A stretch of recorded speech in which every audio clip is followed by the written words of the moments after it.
Sekhmet, la déesse de la guerre.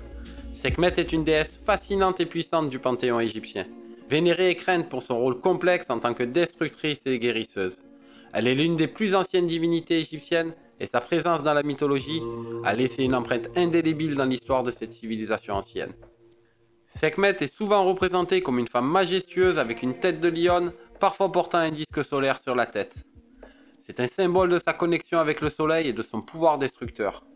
Son nom signifie la puissante, reflétant sa nature redoutable et sa force sans égale.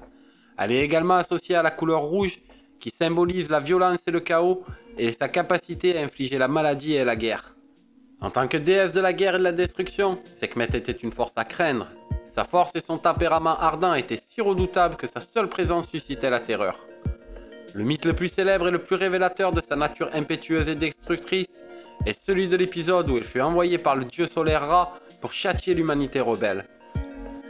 La légende raconte que les humains dans leur imprudence avaient oublié le respect dû à Ra et s'étaient détournés de ses lois. Irrité et trahi par ses actions, Ra décida que l'humanité méritait une punition appropriée.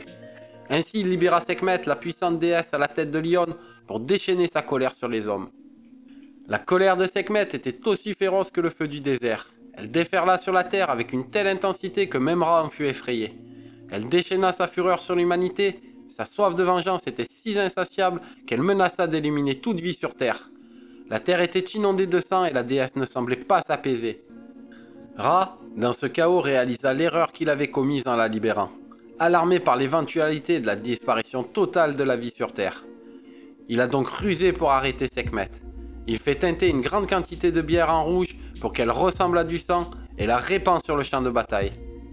Sekhmet, trompée par la couleur de la bière, la confond avec le sang des hommes qu'elle a tués. Elle boit la bière rouge avec avidité, croyant se délecter du sang de ses ennemis. La bière l'enivre et elle tombe dans un sommeil profond, mettant fin à sa frénésie meurtrière. Malgré sa nature destructrice, Sekhmet est également reconnue en tant que déesse de la guérison et de la médecine.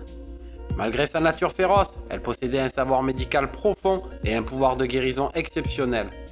Son rôle en tant que destructeur était intimement lié à son pouvoir de guérir.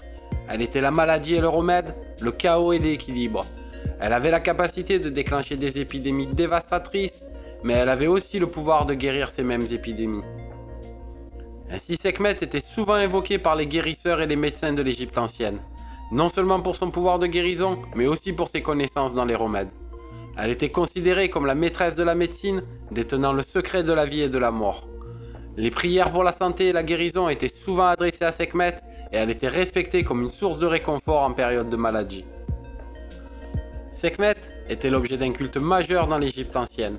Les centres de sa vénération étaient nombreux, mais le plus important d'entre eux se situait dans l'imposant temple de Mouta Karnak. C'était là, parmi les colonnades grandioses et les pylônes imposants, que de nombreuses statues de la déesse ont été découvertes.